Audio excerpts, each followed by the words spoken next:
Here we go. 1, 2, 3, 4. Hey, what a way to go into an intro with a big sneeze. Hello, hello. My name is Billy Diamond.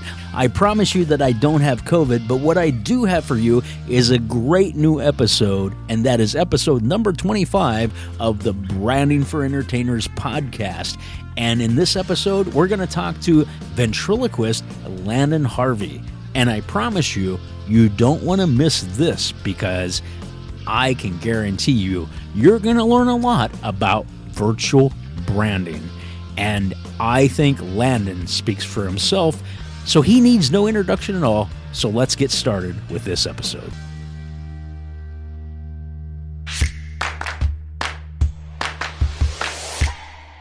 Landon, you are a ventriloquist and also a master puppet builder, and you have built puppets for many pros, including the likes of Terry Fader, and the list just seems to go on and on. I mean, you've been featured in the New York Times and Mayor Ventriloquist Studios, which anybody who's a ventriloquist or knows anything about ventriloquism knows that they've been around for years, much respected company.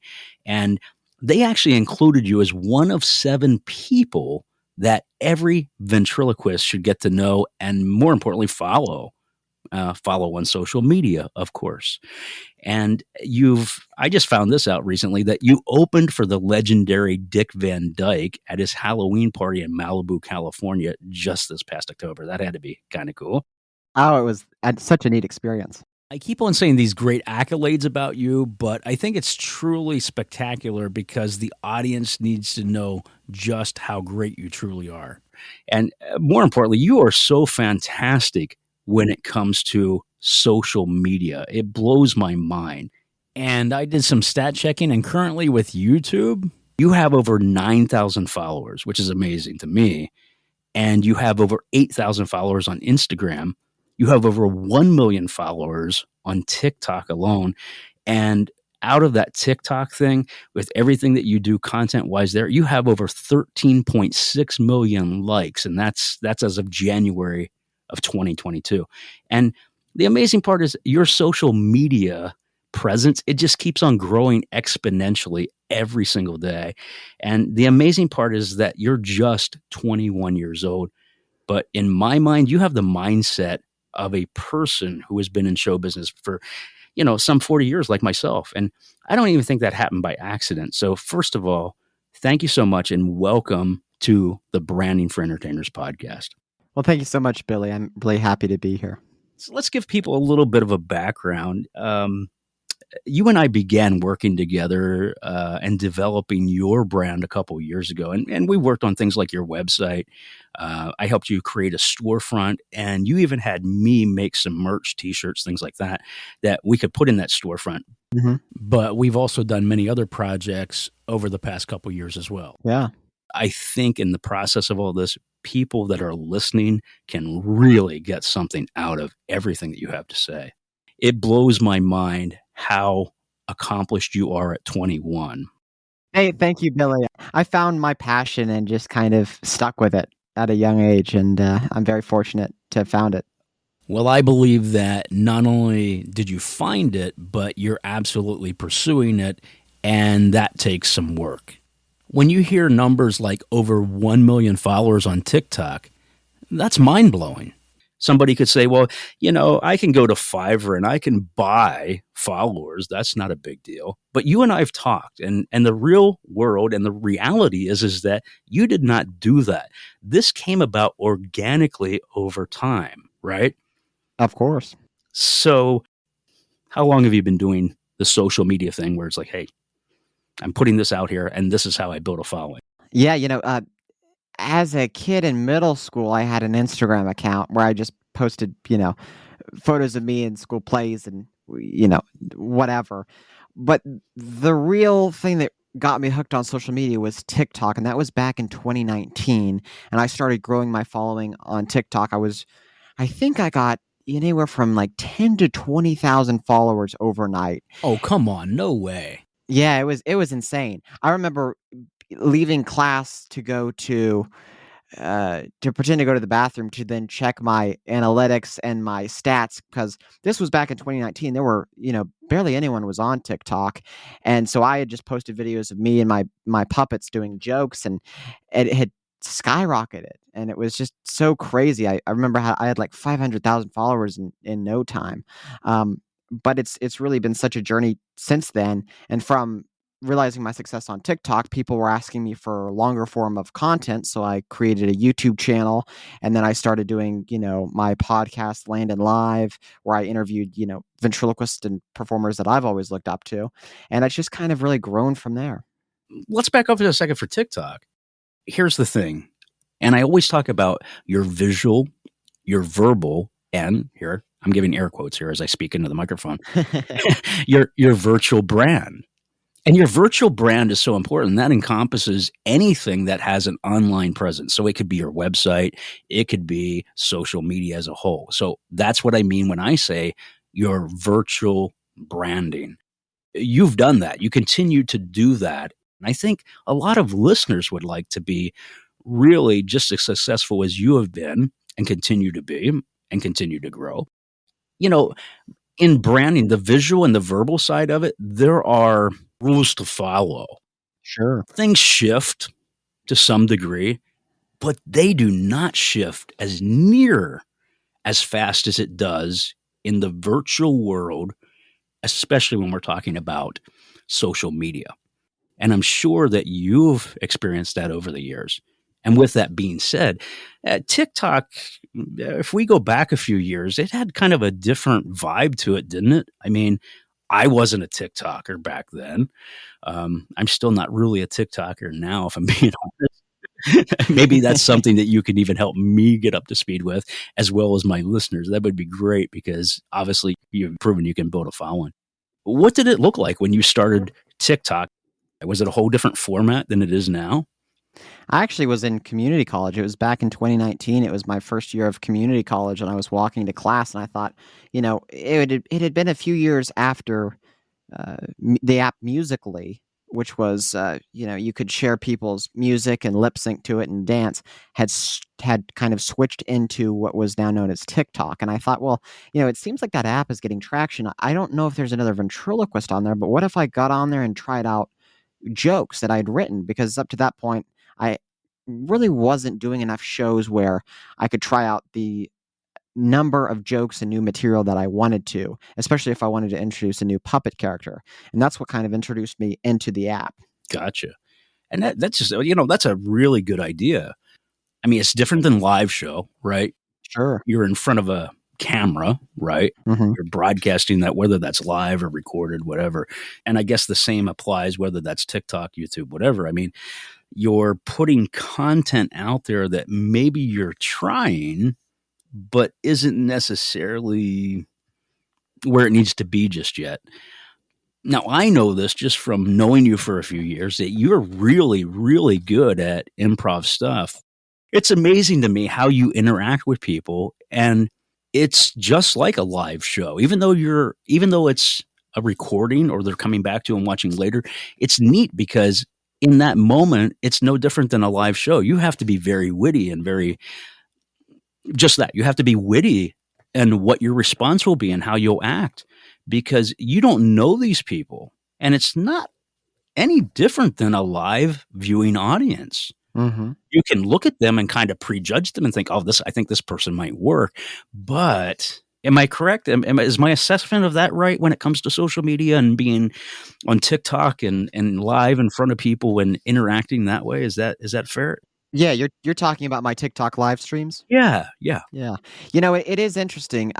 It's so strange putting on a show for. Yeah, I remember I would go in front of my mirror and practice, and now I just hop on a TikTok live stream. But yeah, occasionally you have people that want to guest or be part of your videos, and that's where most of my improv and takes place, and then I repost that and the highlights from that.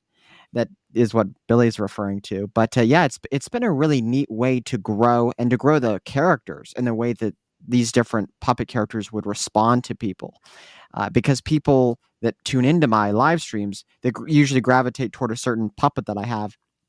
and getting to see that puppet, not just along with me and doing like maybe a stock routine or a new joke, react to someone else that's new, that has no idea that I'm a ventriloquist at all, is a really magical thing for my viewers. That's pretty cool.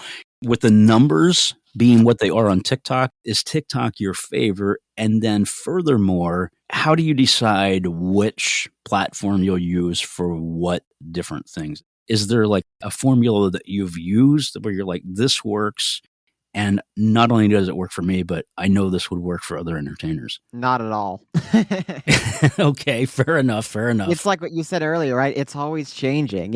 Even TikTok's algorithm and the way that, I remember I could post a video of me and a puppet making fun of me for messing up the setup to a joke, and it would hit 10,000K. And now I have to be more strategic with the content that I make. And sometimes I just make content to have it out there on TikTok. And sometimes I actually plan and go out and spend a day filming 3 videos. And throughout the next few weeks, I post those kind of in accordance with some of my other videos. But TikTok has to be my favorite platform because it's brought me the most opportunities, just, to meet new people, other really like-minded creators. The whole app, whether you're commenting or you're following a friend on there, feels like an inside joke. And if you're on TikTok for a month and you're looking through it, you'll know exactly what I mean by that. And it's just a really neat opportunity. But in terms of like what content I'm posting where, I heard someone once say, don't just share your TikToks to Instagram and YouTube. You want to make each different social media platform you're on something different, which will incentivize your followers to follow you elsewhere. So my YouTube stuff is longer form content. I share some in-depth puppet building tips. I share my podcast. My Instagram is more about my personal life, some behind the scenes photos. And, I'm always answering direct messages on there from fans, which is always neat because they don't expect me to answer. And I love providing that to them. So I like to provide different value on all my social media platforms. I've also got a Facebook page, and I've got some series on there. I got a series called Landon and On, which is like a food and travel show with me and my puppets. And that's something I kind of work on the side. And it's just an amalgamation of content, but it's strategically placed all over. So with that being said, so the Landon On with Facebook, Mm-hmm. how do you know that is being successful? Or would you ever take that and say, you know what, maybe it's not being successful on Facebook. I think I need to try it over on TikTok or elsewhere. Have you had to kind of shift and change some of those things? Or in other words, was it initially just kind of guesswork to say, you know what, I think this will play well here based off of this? Did you put a lot of thought into that? Or was it just, let's put this content here and we'll try this here and see what sticks? It's kind of both. When I got on TikTok and started growing my following, I thought that a lot of the people that followed me were around my age or younger. And I realized that, looking back at it, I've got families and teenagers and adults that tune into my live streams. So, and that follow me on other platforms. So the reason to follow me on other platforms varies for different people, but the content that I put out there, I figure that people that follow me on Facebook are generally older, so they'll enjoy like travel shows and food and news sites and that type of thing, which is why I put the Landon and On show on my Facebook page. Whereas, I might put Mervin Moments, which is, a setup and a punch with my old man puppet Mervin on TikTok versus on YouTube, where I'm creating my morning show, Good Morning with Bill the Zombie, which is more of an 8-minute episode type show that is fast paced. It could be for kids. It could be for families. It's kind of got that level of humor where it can kind of apply to anyone and everyone can enjoy it. Gotcha. This is what I got out of what you just said, is and also knowing the demographics of your audience as an entertainer Of course. and knowing what platform that would fit with. You're 100% right. So doing a little bit of research, in other words, so you really did not just throw stuff to the wall and see what sticks. You actually knew going in to say, this audience would work well with this character or whatever. So a magician could do the same thing and knowing who his target audience would be, right? Of course. I think it's amazing that you said initially you thought on TikTok that your audience would be kids your age. Do you know what those percentages look like these days as far as who follows you, even on like TikTok? Is it kids your age? Is it a whole different demographic? I know I checked my analytics recently, and I know it told me that I had almost 50-50 male and female followers, which I thought that was pretty neat. Um, I make content, it appeals to me, and I think it's funny enough to put out there, but I never really directly think about the people seeing it unless it's like a certain joke targeted toward a certain age or an innuendo or more of a silly like act out with the puppet for a kid. So it just kind of varies. I'm looking here on my phone here. Yeah, I have 50% male, 49% female. It doesn't show exactly the age breakdown, but I have 64% of my fans are based in the US. So that's pretty neat. That's cool. I think this is the most important question that I can ask you for my listeners or on their behalf. Why social media? Why do we need virtual branding? Obviously, you could spend your days doing other things like working on your show, doing shows. But I ask you, so why? What's the why in this whole thing that we call virtual branding?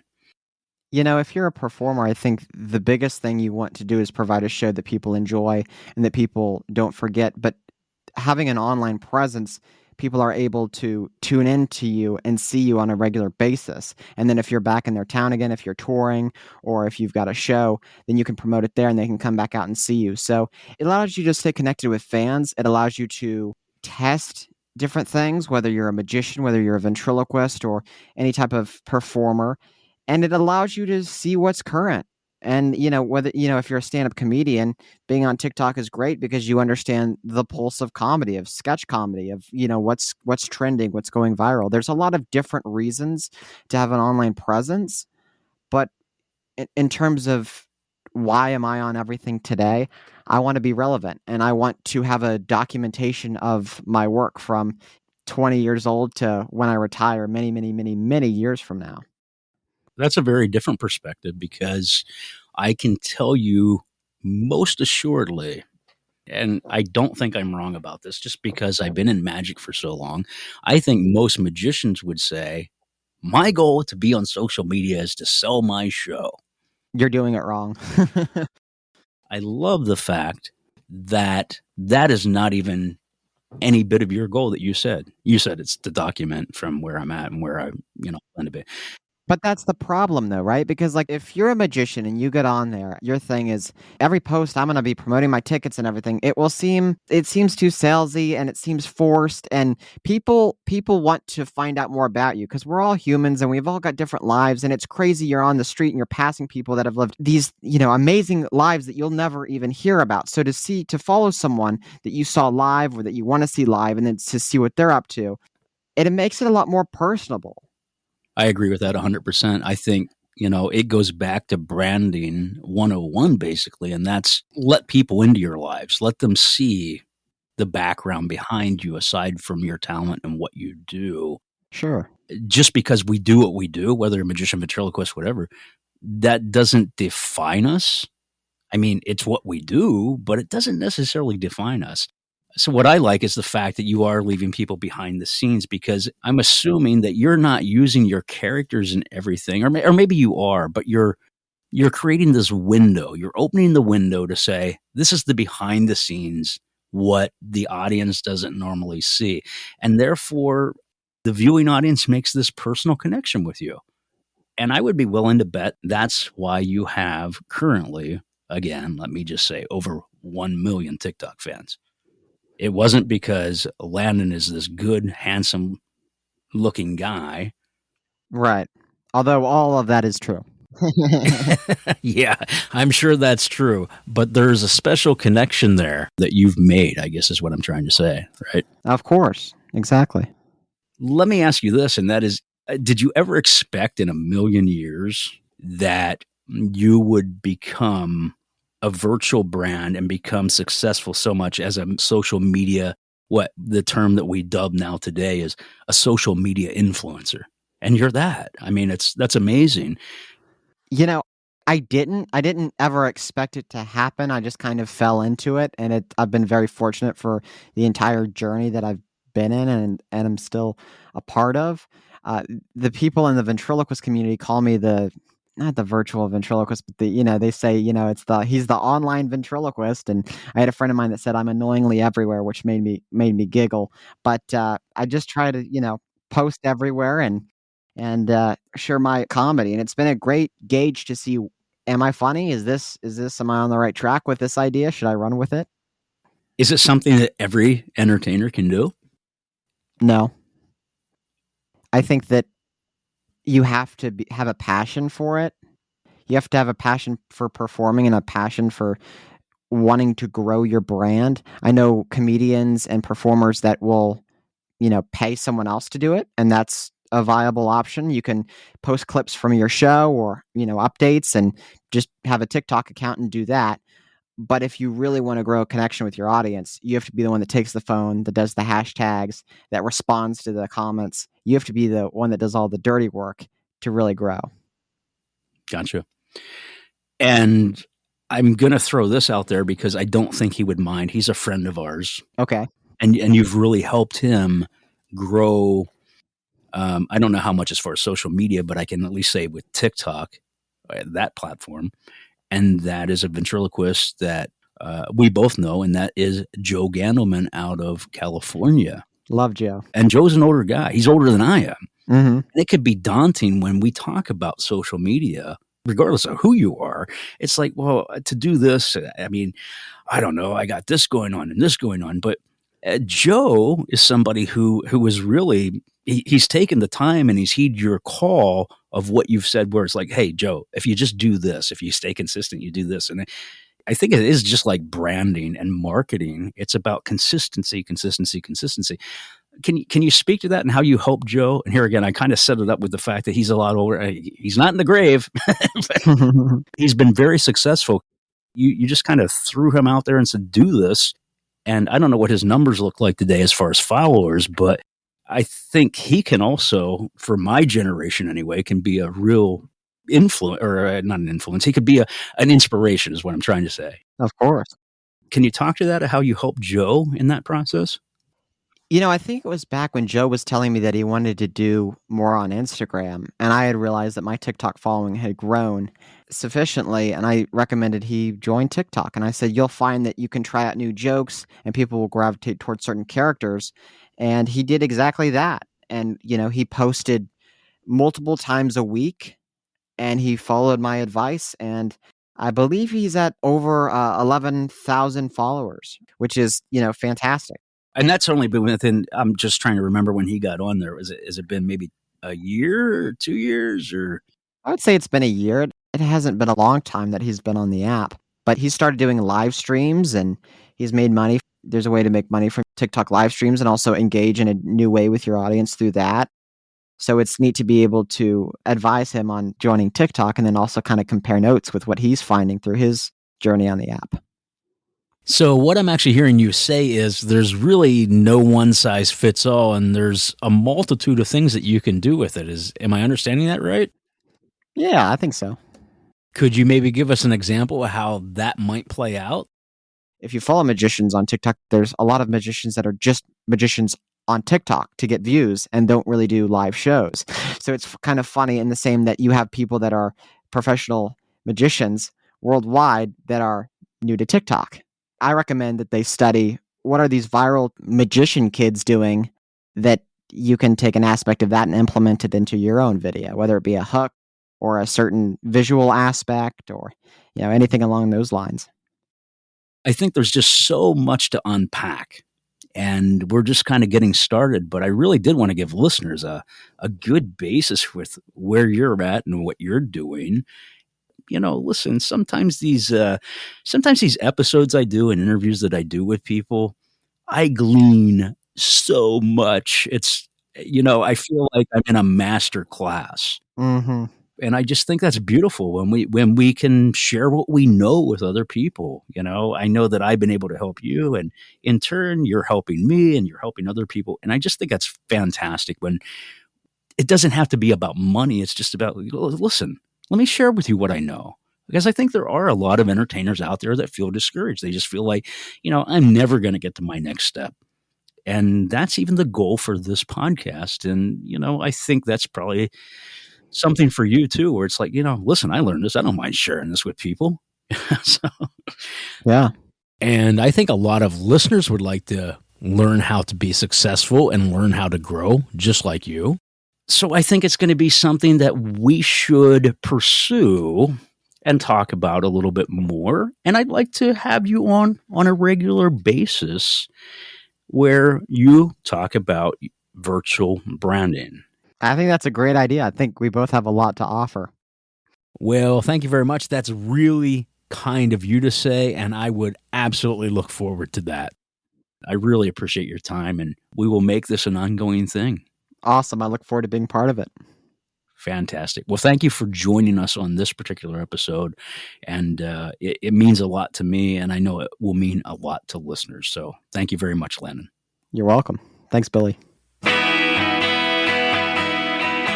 Hey, that's a wrap on this episode of the Branding for Entertainers podcast. I hope you enjoyed it. And I also would love for you to stay tuned where we talk with Landon every week about virtual branding. But I also want you to come back because our next episode is going to be with visual comedian and actor Mark Gingdick. And Mark is fantastic because not only is he a clown, visual comedian, and actor, but he really brings some stuff to the table because he is a seasoned performer who has performed with Cirque du Soleil. And let me tell you, you don't just get into that by accident, okay? So you have to stay tuned for that. And I would love to have you as a regular listener on the Branding for Entertainers podcast. So be sure to tell your friends, help spread the word, because I want you to be successful as an entertainer. And until next time, my name is Billy Diamond.